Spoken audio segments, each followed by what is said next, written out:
Berfirmanlah Tuhan kepada Samuel. Berapa lama lagi engkau berduka cita karena Saul? Bukankah ia telah kutolak sebagai raja atas Israel? Isilah tabung tandukmu dengan minyak, dan pergilah. Aku mengutus engkau kepada Isai, orang Betlehem itu, sebab di antara anak-anaknya telah kupilih seorang raja bagiku. Tetapi Samuel berkata, bagaimana mungkin aku pergi? Jika Saul mendengarnya, ia akan membunuh aku. Firman Tuhan, bawalah seekor lembu muda dan katakan, aku datang untuk mempersembahkan korban kepada Tuhan. Kemudian undanglah Isai ke upacara pengorbanan itu. Lalu aku akan memberitahukan kepadamu apa yang harus kau perbuat. Urapilah bagiku orang yang akan kusebut kepadamu. Samuel berbuat seperti yang difirmankan Tuhan, dan tibalah ia di kota Betlehem. Para tua-tua di kota itu datang mendapatkannya dengan gemetar dan berkata, adakah kedatanganmu ini membawa selamat? Jawabnya, ya, benar. Aku datang untuk mempersembahkan korban kepada Tuhan. Kuduskanlah dirimu, dan datanglah dengan daku ke upacara pengorbanan ini. Kemudian ia menguduskan Isai dan anak-anaknya yang laki-laki, dan mengundang mereka ke upacara pengorbanan itu. Ketika mereka itu masuk, dan Samuel melihat Eliab, lalu pikirnya, sungguh, di hadapan Tuhan sekarang berdiri yang diurapinya.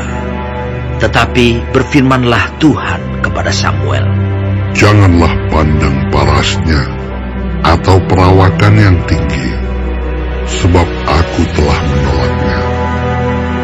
Bukan yang dilihat manusia yang dilihat Allah. Manusia melihat apa yang di depan mata, tetapi Tuhan melihat hati. Lalu Isai memanggil Abinadab dan menyuruhnya lewat di depan Samuel. Tetapi Samuel berkata, orang ini pun tidak dipilih Tuhan. Kemudian Isai menyuruh Syama lewat. Tetapi Samuel berkata, orang ini pun tidak dipilih Tuhan. Demikianlah Isai menyuruh ketujuh anaknya lewat di depan Samuel. Tetapi Samuel berkata kepada Isai, semuanya ini tidak dipilih Tuhan. Lalu Samuel berkata kepada Isai, inikah anakmu semuanya? Jawabnya, masih tinggal yang bungsu, tetapi sedang mengembalakan kambing domba. Kata Samuel kepada Isai, suruhlah memanggil dia, sebab kita tidak akan duduk makan sebelum ia datang kemari. Kemudian disuruhnyalah menjemput dia. Ia kemerah-merahan, matanya indah, dan parasnya elok. Lalu Tuhan berfirman, bangkitlah, urapilah dia, sebab inilah dia. Samuel mengambil tabung tanduk yang berisi minyak itu dan mengurapi Daud di tengah-tengah saudara-saudaranya. Sejak hari itu dan seterusnya berkuasalah roh Tuhan atas Daud. Lalu berangkatlah Samuel menuju Rama.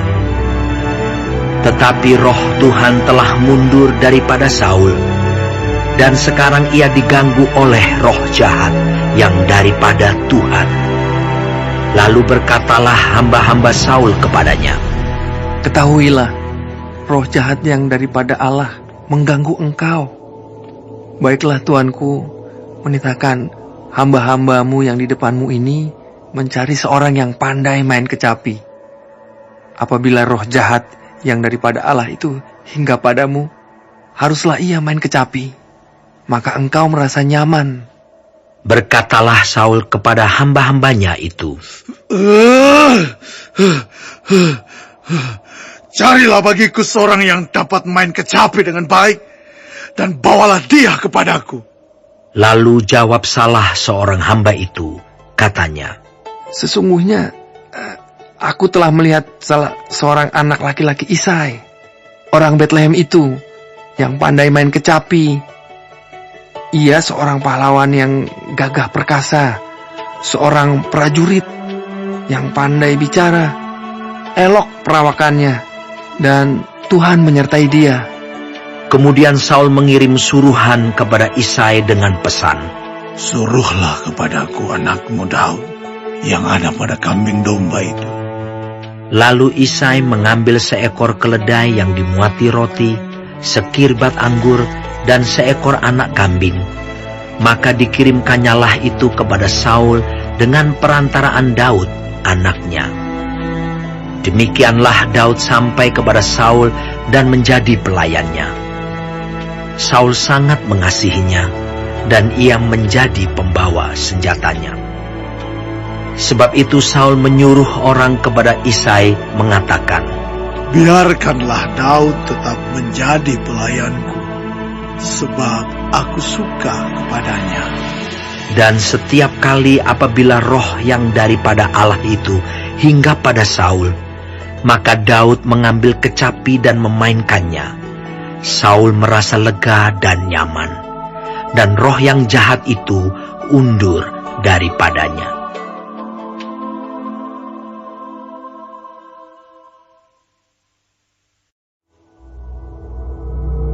Orang Filistin mengumpulkan tentaranya untuk berperang.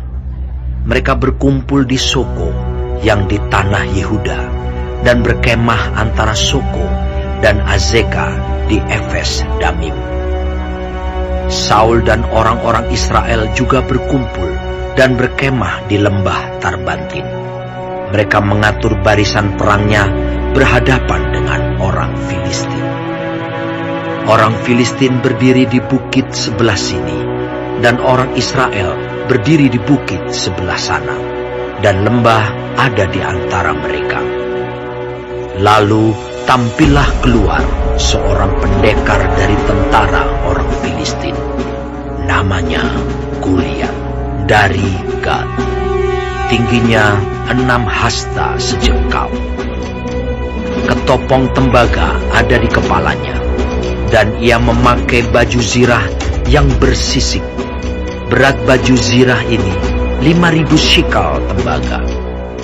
Dia memakai penutup kaki dari tembaga, dan di bahunya ia memanggul lembing tembaga.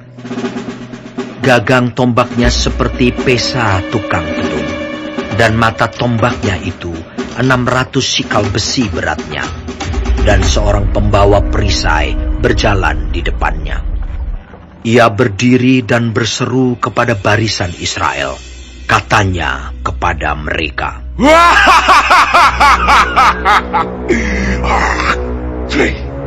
Mengapa kamu keluar untuk mengatur barisan perangmu?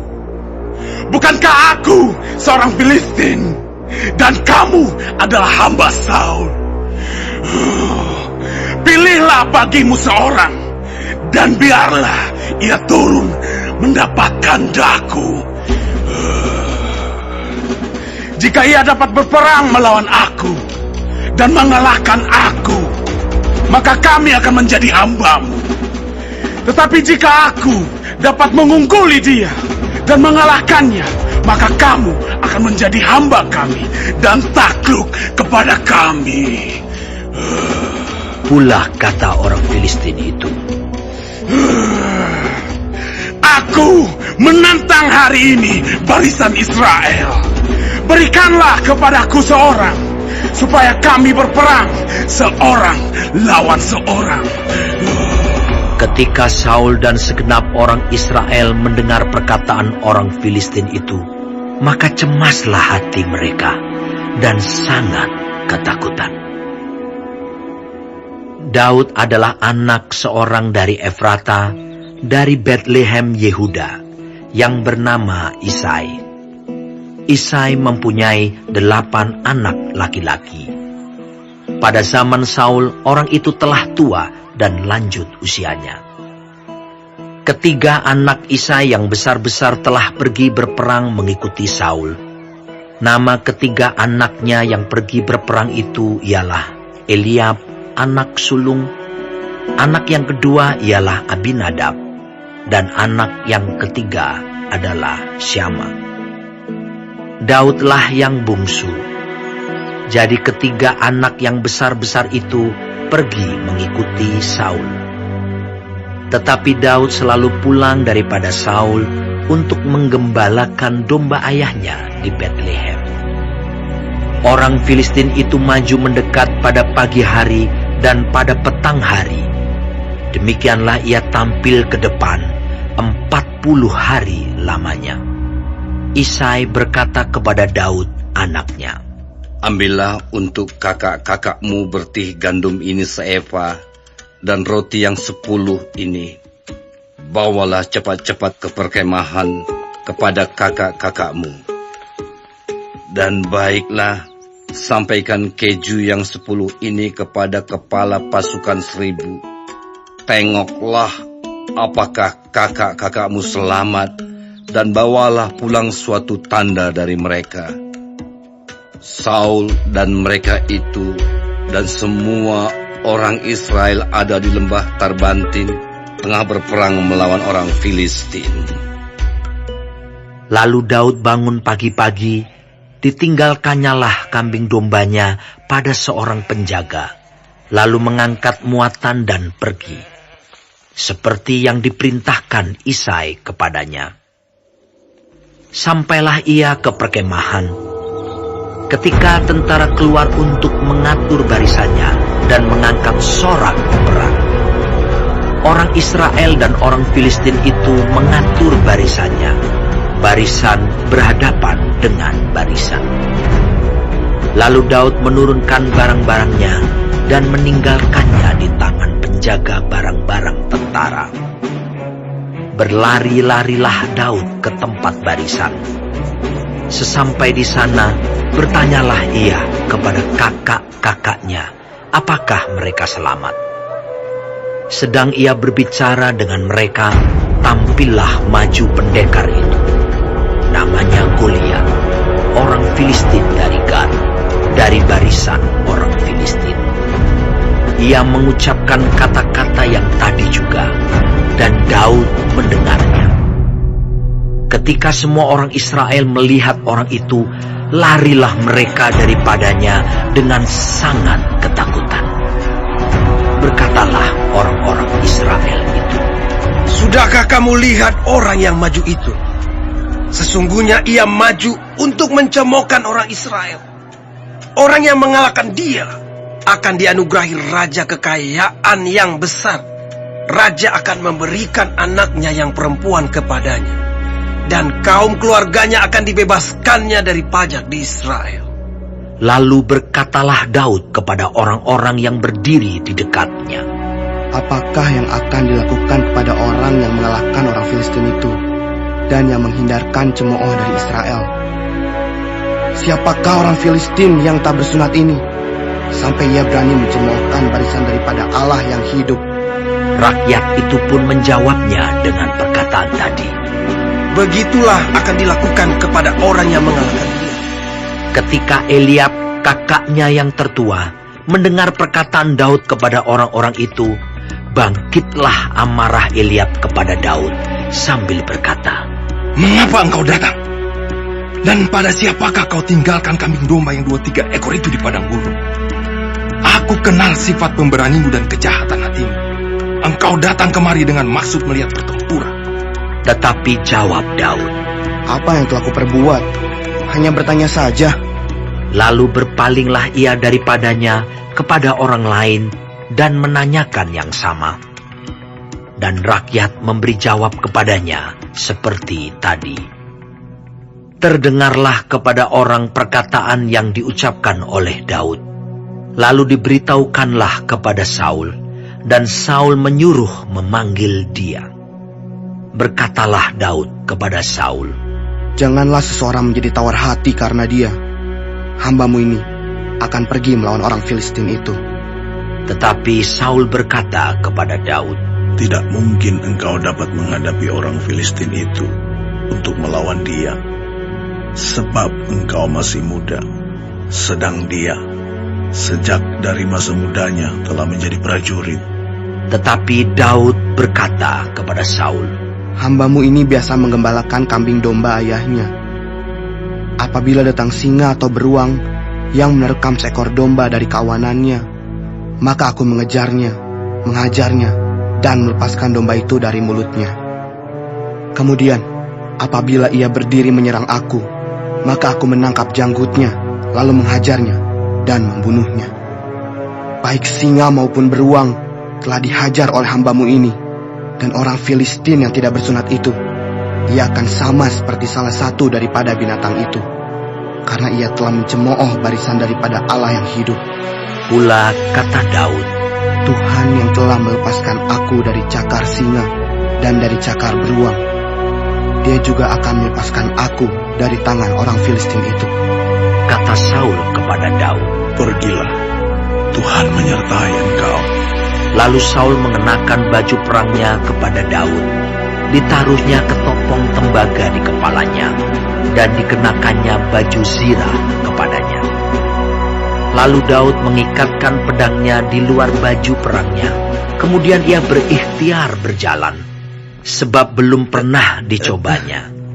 Maka berkatalah Daud kepada Saul, Aku tidak dapat berjalan dengan memakai ini, sebab belum pernah aku mencobanya.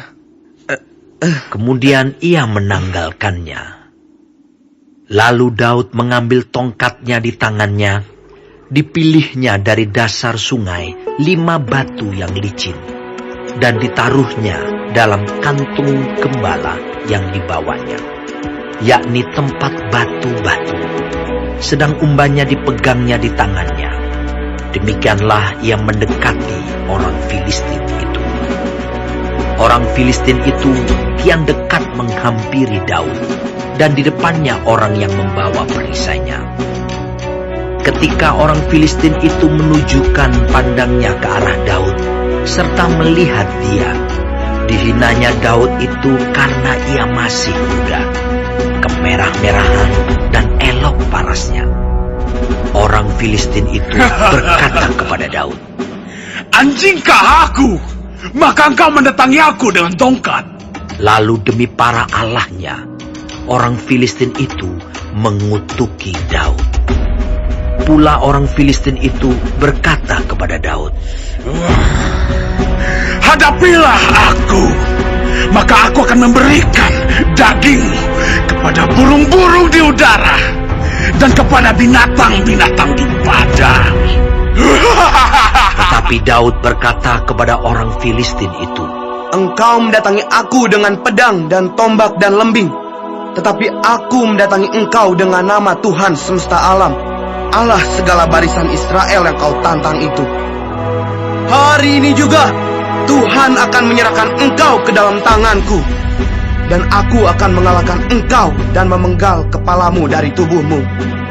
Hari ini juga aku akan memberikan mayatmu dan mayat tentara orang Filistin kepada burung-burung di udara dan kepada binatang-binatang liar, supaya seluruh bumi tahu bahwa Israel mempunyai Allah, dan supaya segenap jemaah ini tahu bahwa Tuhan menyelamatkan bukan dengan pedang dan bukan dengan lembing.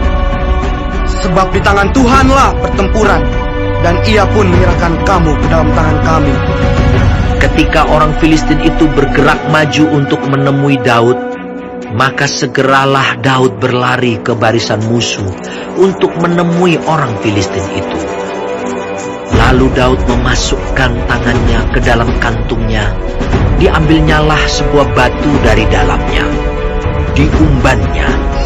Maka kenalah dahi orang Filistin itu, sehingga batu itu terbenam ke dalam dahinya, dan terjerumuslah ia dengan mukanya ke tanah. Demikianlah Daud mengalahkan orang Filistin itu dengan umban dan batu. Ia mengalahkan orang Filistin itu dan membunuhnya tanpa pedang di tangan. Daud berlari mendapatkan orang Filistin itu, lalu berdiri di sebelahnya. Diambilnyalah pedangnya, dihunusnya dari sarungnya, lalu menghabisi dia. Dipancungnyalah kepalanya dengan pedang itu. Ketika orang-orang Filistin melihat bahwa pahlawan mereka telah mati, maka larilah mereka. Maka bangkitlah orang-orang Israel dan Yehuda. Mereka bersorak-sorak lalu mengejar orang-orang Filistin sampai dekat Gat dan sampai pintu gerbang Ekron. Dan orang-orang yang terbunuh dari orang Filistin bergelimpangan di jalan ke Saaraim, sampai Gat dan sampai Ekron. Kemudian pulanglah orang Israel dari perburuan hebat atas orang Filistin, lalu menjarah perkemahan mereka. Dan Daud mengambil kepala orang Filistin yang dipancungnya itu dan membawanya ke Yerusalem. Tetapi senjata-senjata orang itu ditaruhnya dalam kemahnya. Ketika Saul melihat Daud pergi menemui orang Filistin itu, berkatalah ia kepada Abner, panglima tentaranya. Anak siapakah orang muda itu, Abner? Jawab Abner, Demi tuanku hidup, ya Raja, sesungguhnya aku tidak tahu. Kemudian Raja berkata, Tanyakanlah, anak siapakah orang muda itu? ketika Daud kembali sesudah mengalahkan orang Filistin itu, maka Abner memanggilnya dan membawanya menghadap Saul. Sedang kepala orang Filistin itu masih ada di tangannya. Kata Saul kepadanya, Anak siapakah engkau, ya orang muda? Jawab Daud, Anak hamba tuanku, Isai, orang Betlehem itu.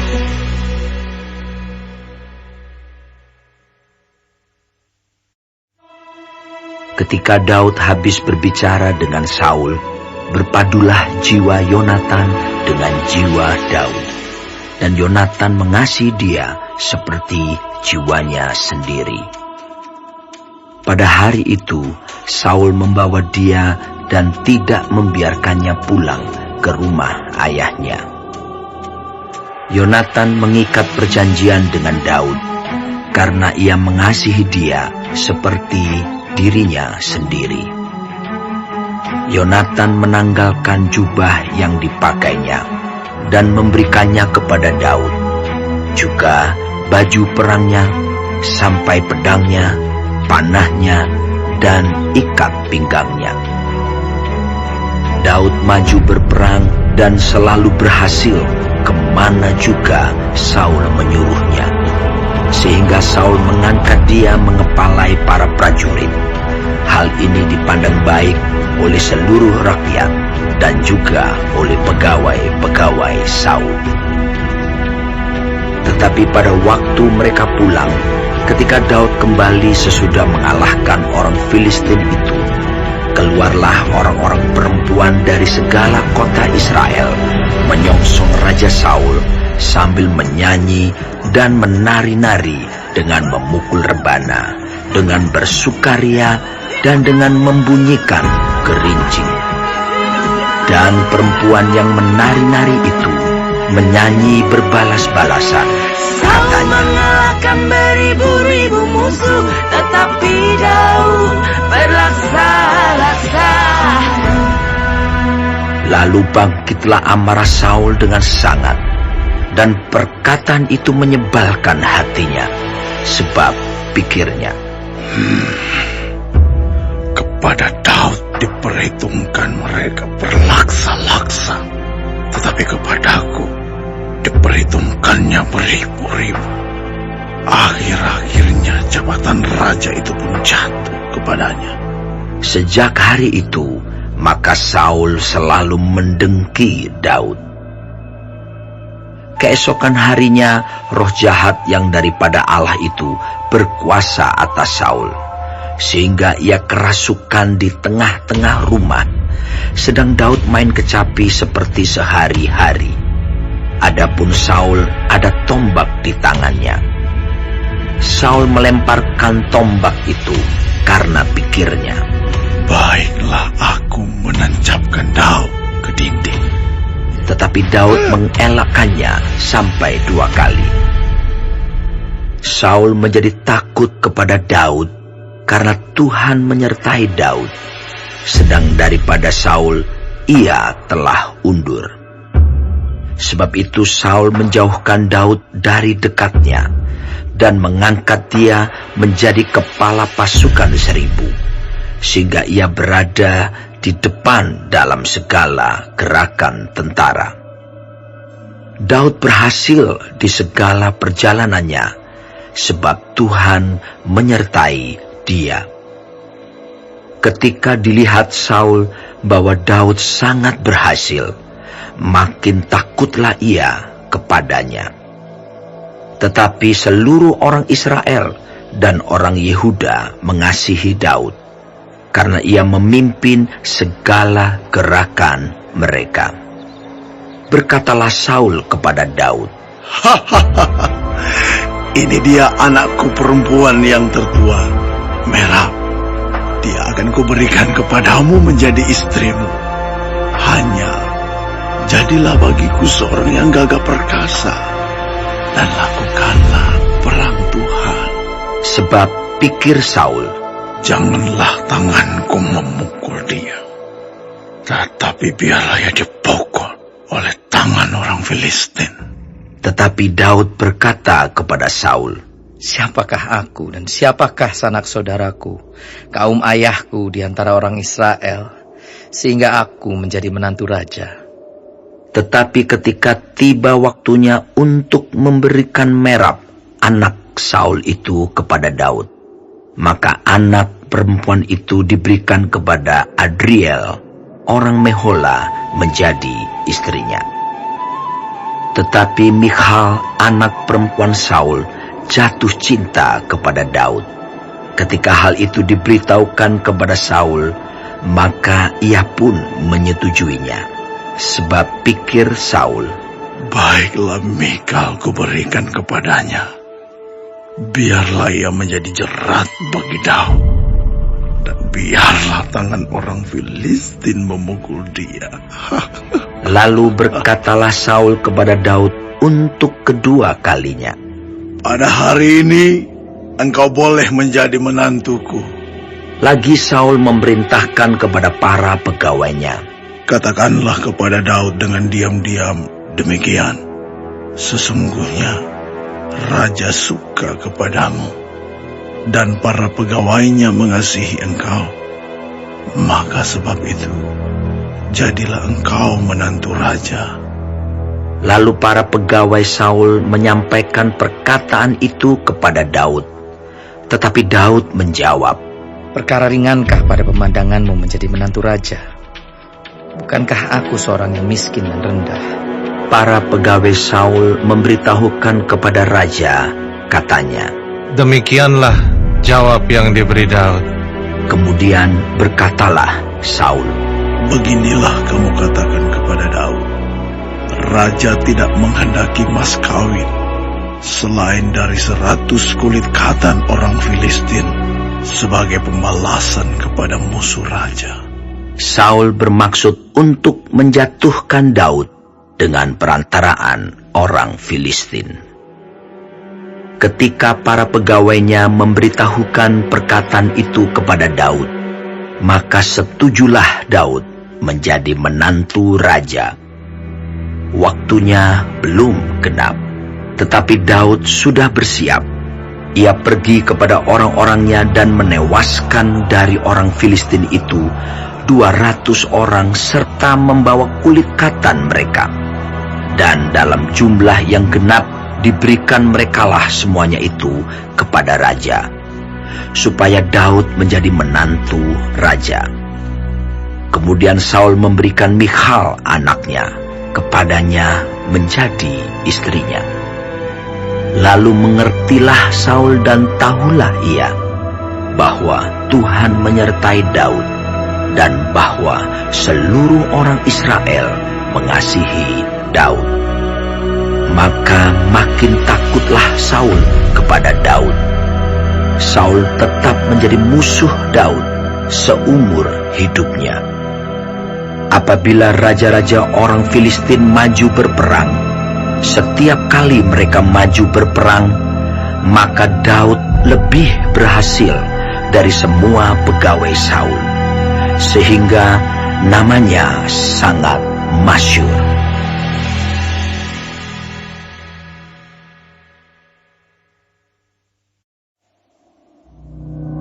Saul mengatakan kepada Yonatan, anaknya, dan kepada semua pegawainya bahwa Daud harus dibunuh. Tetapi Yonatan, anak Saul, sangat suka kepada Daud, sehingga Yonatan memberitahukan kepada Daud, Ayahku Saul berikhtiar untuk membunuh engkau. Oleh sebab itu, hati-hatilah besok pagi. Duduklah di suatu tempat perlindungan dan bersembunyilah di sana. Aku akan keluar dan berdiri di sisi ayahku di padang tempatmu itu. Maka aku akan berbicara dengan ayahku perihalmu. Aku akan melihat bagaimana keadaannya, lalu memberitahukannya kepadamu. Lalu Yonatan mengatakan yang baik tentang Daud kepada Saul, ayahnya. Katanya, Janganlah raja berbuat dosa terhadap Daud, hambanya.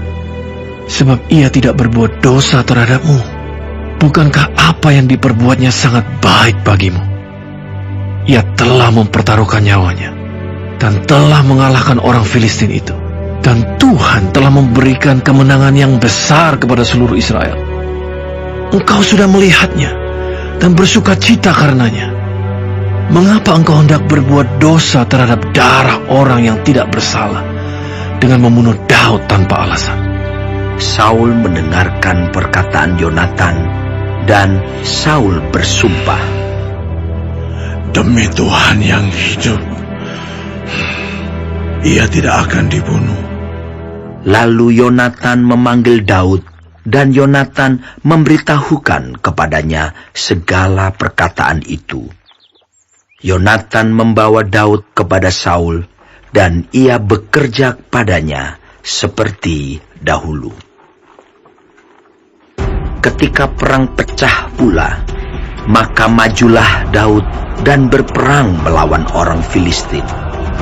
Ia menimbulkan kekalahan besar di antara mereka, sehingga mereka melarikan diri dari depannya.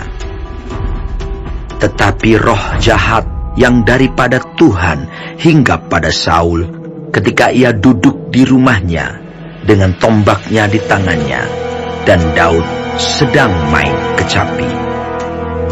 Lalu Saul berikhtiar menancapkan Daud ke dinding dengan tombaknya. Tetapi Daud mengelakkan tikaman Saul, sehingga Saul mengenai dinding dengan tombak itu. Sesudah itu Daud melarikan diri, dan luputlah ia pada malam itu. Kemudian Saul mengirim orang-orang suruhan ke rumah Daud untuk mengamat-amatinya dan untuk membunuh dia pada waktu pagi. Tetapi Michal, istri Daud, memberitahukan kepadanya demikian. Jika engkau tidak dapat meluputkan dirimu malam ini, maka besok engkau akan dibunuh. Lalu Michal menurunkan Daud dari jendela. Ia pergi melarikan diri, dan luputlah ia.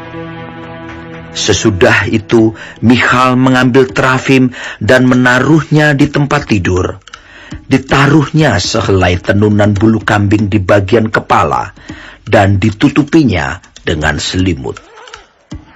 Lalu Saul mengirim orang-orang suruhan untuk mengambil Daud, tetapi perempuan itu berkata, Ia sakit.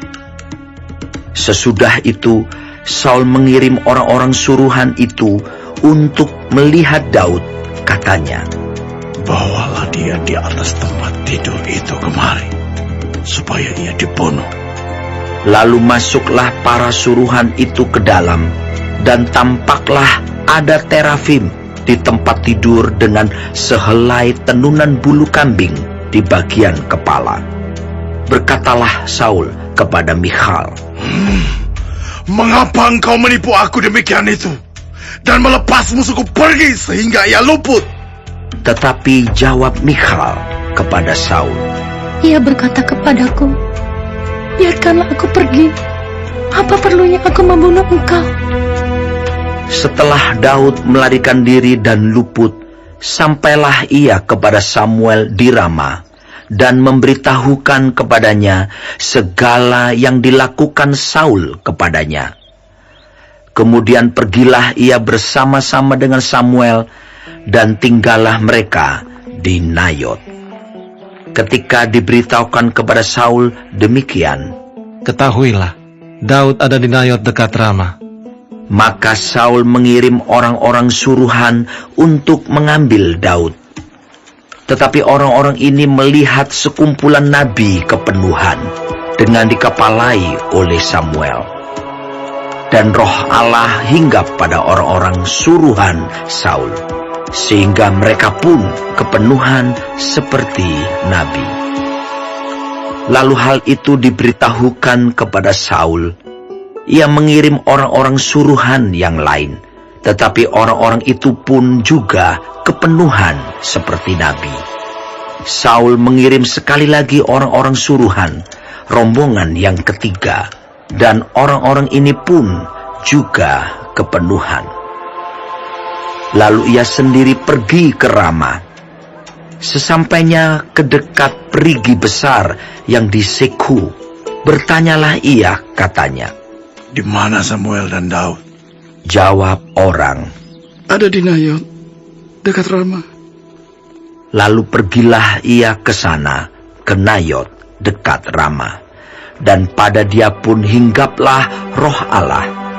Dan selama ia melanjutkan perjalanannya, ia kepenuhan seperti nabi, hingga ia sampai ke Nayot, dekat Rama. Ia pun menanggalkan pakaiannya, dan ia pun juga kepenuhan di depan Samuel. Ia rebah terhantar dengan telanjang sehari-harian dan semalam-malaman itu. Itulah sebabnya orang berkata, Apakah juga Saul termasuk golongan nabi?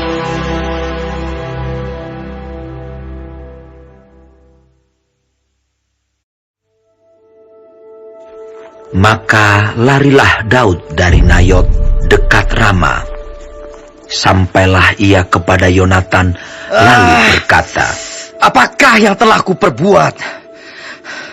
Apakah kesalahanku dan apakah dosaku terhadap ayahmu, sehingga ia ingin mencabut nyawaku? Tetapi Yonatan berkata kepadanya, Jauhlah yang demikian itu. Engkau tidak akan mati dibunuh. Ingatlah, ayahku tidak berbuat sesuatu, baik perkara besar maupun perkara kecil, dengan tidak menyatakannya kepadaku.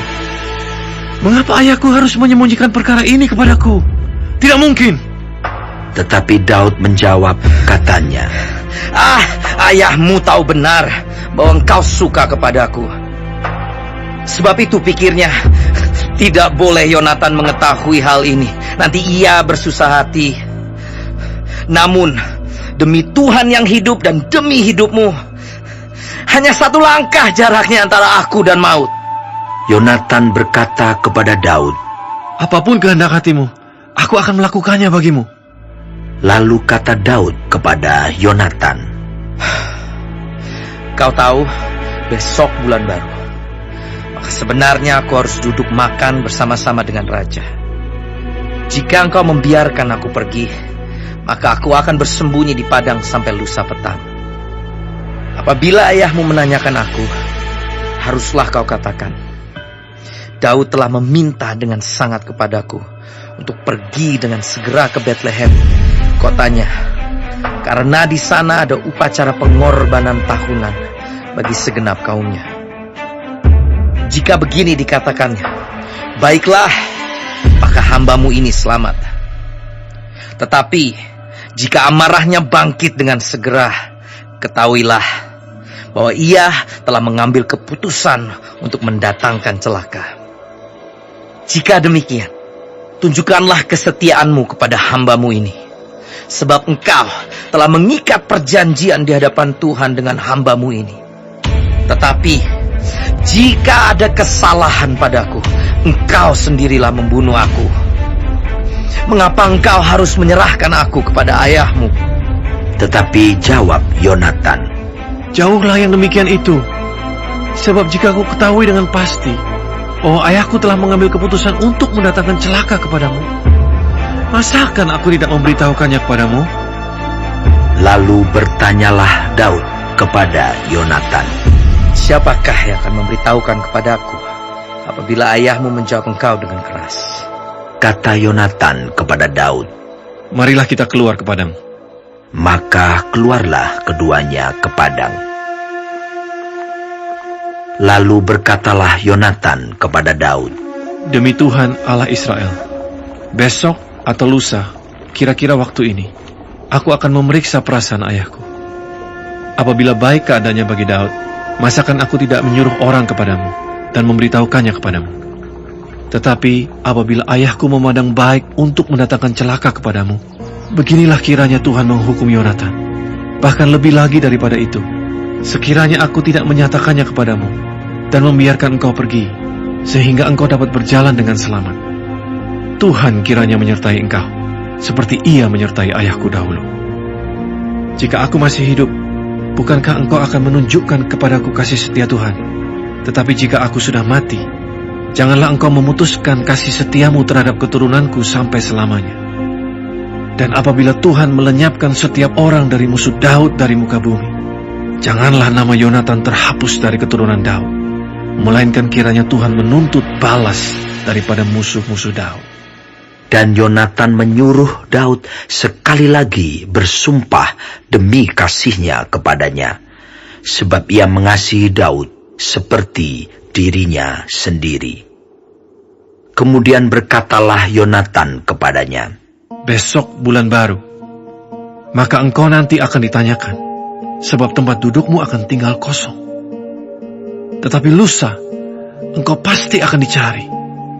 Engkau harus datang ke tempat engkau bersembunyi pada hari peristiwa itu, dan duduklah dekat bukit batu.